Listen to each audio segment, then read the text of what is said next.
Zachary Levi just did an interview with Bill Maher where he talked about the repercussions, or rather lack thereof, for his vocal support of Donald Trump in the recent election. So at first, he said he supported RFK Jr., and then once he dropped out and endorsed Trump, he ended up endorsing Trump as well. And Bill Maher assumed that this meant he had to be losing work because in Hollywood, you're around a bunch of intense liberals. But as Zachary Levi revealed, it didn't lose him one single job and didn't get him one single talking to from any of his superiors or colleagues at all. He's got 7 projects in production right now. He is not struggling whatsoever. No. In fact, he was actually working in Eastern Europe throughout the election cycle, so I don't even know if he did vote for Trump. Might have voted early. With that circumstance. But yeah, to Bill Maher's surprise, Zachary Levi did not face any sort of cancellation or job loss or really hardly even any public criticism from people in Hollywood. There have been some exceptions to that, but for the most part, it's been peaceful for him. And that speaks not to like Zachary Levi's credit, really. It's actually just a changing of the times. Yeah, it's just a cultural shift that I think the liberals in Hollywood are genuinely less extreme. No, I don't know if they're less extreme. I think that they're just burnt out. That's what I mean, though. They're not as angry, they're not as energetic, and they're not as bold. Also, they don't have the same audacity that they used to have. Also, the ones that were angry back then were facilitated by the backroom side of the industry. You mean like the financing and the production? That's lawyers. They cannot afford to do that right now. Like post-COVID, post 8 years of bad movie returns on investment and all that stuff. 8 years of that means that they don't have the ability to be as choosy as they were back in 2016. Right. So here's what he said in this interview. He claims that he has not lost a single job in Hollywood after throwing his support behind President-elect Donald Trump. During his initial endorsement of Trump, he notoriously stated that he was likely to commit career suicide. He said, when I came out and I said I was endorsing Trump through my endorsement of Tulsi Gabbard and Bobby Kennedy. There is a weird Tulsi Gabbard derangement syndrome. Really? Yes. I haven't noticed that. Is it just because she was nominated for a cabinet position? Maybe because she was a Democrat first or something like that. But I've noticed like a weird sense of like the fact that they're starting to push like Russian agent onto her now. And that's going through these people is... Well, they're hoping that it would prevent her from getting confirmed as in a cabinet position.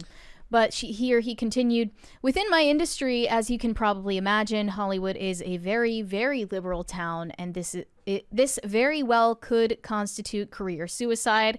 So I'm glad that I did it with you guys.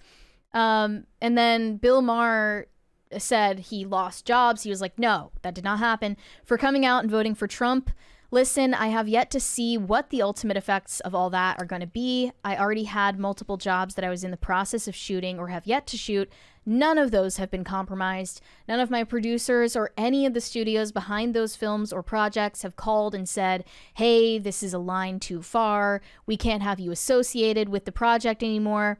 We're all still full steam ahead on those. How it ultimately plays out in the future, I don't know.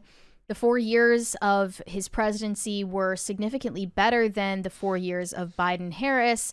And he continues later in the interview talking about how our border was more secure, our economy was more secure, crime rates were down.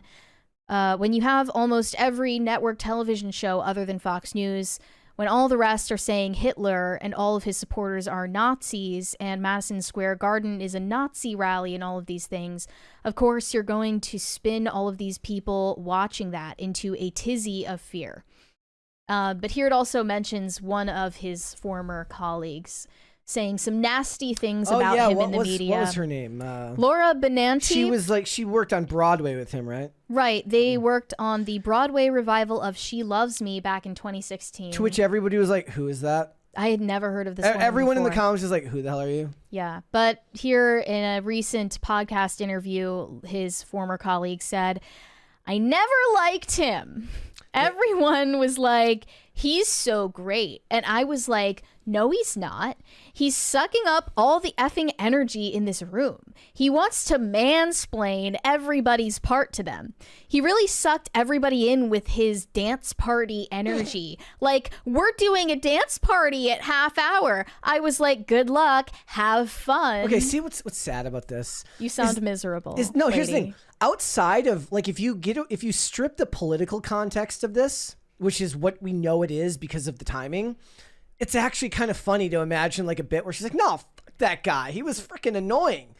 Like, that actually would be a kind of funny burn, but because it's tied to political affiliation via the timing, that just strips all the fun out of it. It's not fun anymore. Like, maybe you never found him annoying until you retroactively decided. I want to hear more actors who actually agree on politics, who just don't like each other because they just don't like each other. That's actually fun. Stories like the way that Ryan Gosling and Rachel McAdams were at each other's throats while filming The Notebook. That's the juicy stuff that I love. It's not political. It's just straight, like, good old-fashioned Hollywood celebrity drama. It's like anybody can hate somebody. Egos clashing with egos. Like, that's what I like.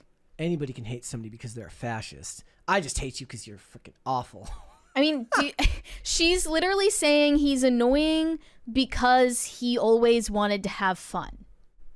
Like, he had dance party energy. That was the reason she was mad at him. Yeah. So she just sounded like a miserable old crone. Yeah. And as Justine Bateman pointed out, I've heard of Zachary Levi. However, I have never heard of Laura Benanti. The era of attacking past co-stars as a means to impress the judges at the Victim Olympics is over. It does not result in more work. In fact, it simply telegraphs one's capacity to torpedo projects, past, present, and future. I don't know one film series or play producer who wants that anywhere near their projects. I can't imagine that. I can't imagine why it was ever so beneficial that you hated one politician so much that you would allow speaking out of class about people you worked with in public. Right. I'm still shocked to this day, even outside of a political context, that actors are like, oh yeah, I worked with that guy. He was awful. Like, for all you know, like, at least this is my feeling on this. Like, okay, so you don't like that guy. Fine. And what are the chances you're ever going to work with that guy again? Right. But what if that guy works with a producer and they're really good friends, and then that guy hears you say that? Certainly you might be really good at your job, so people will look past it. Right. Really good actors are going to get work no matter what. But plenty of people who don't have the resume or the credentials or the talent to just speak on business like that certainly did it as if they did. Yeah.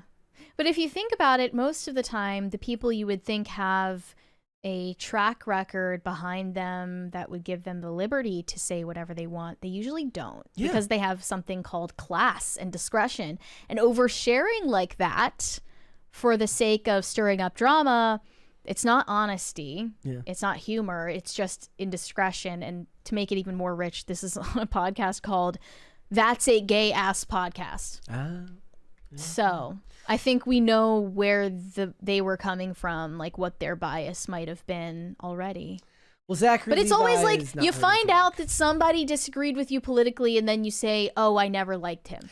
We don't believe you. She probably had an unrequited crush on Zachary Levi back when they were working with each other. Yeah, I bet there were some feelings that were not returned, and now she's like, "I never liked him. He was always such a jerk. He mansplained to people." Also, if there are any women watching, mansplaining is short for man explaining. Well, it does actually have a specific definition.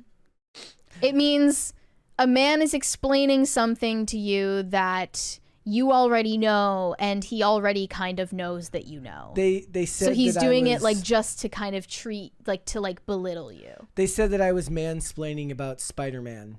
I said you were mansplaining as a joke. Yes. I never actually felt like you were condescending to me. They said it in the chat. Well, they said it in the chat that I was mansplaining. Before I did? I think before you did. That's crazy. That I was mansplaining about Spider-Man in Sony and Marvel. So one day, guys, Mary will be on the That's So Gay podcast, or That's a Gay Ass podcast, and she'll be telling them about how Brett Daswick. One day Never liked that guy. We were on a show. We were doing the show as usual, and he just started telling me stuff about Spider-Man that he knew that I knew that he knew that I knew. And he was mansplaining, and it was bullshit. The catch is, I didn't know. Okay. I really didn't know. Zachary Levi is not losing any work. I'm sure that he's going to be just fine. We are in, however politicized the environment is right now, it does feel like there has been a corner that has been turned in a lot of ways. And people are just working, mind your business. I was glad that he was able to continue getting work. I was a bit surprised. I knew that he would endorse RFK, but I also had my own critique of him. Like, he had movies coming out, and he's like posting about RFK on Instagram. I'm like, what about them? Like, it was like when Harold and the Purple Crayon was coming out, which, by the way, bombed big time. And I'm like, maybe if you were promoting the movie rather than talking about RFK, the movie would have done better. But it's like, yeah, so I'm in this new movie called Harold and the Purple Vaccine. Anyways. I mean, the Purple Crayon. Exactly. Thanks for watching. Listen to full episodes of Pop Culture Crisis on Spotify. Keep up with us on social media and make sure you subscribe and ring that bell so you never miss the show. Bye, guys.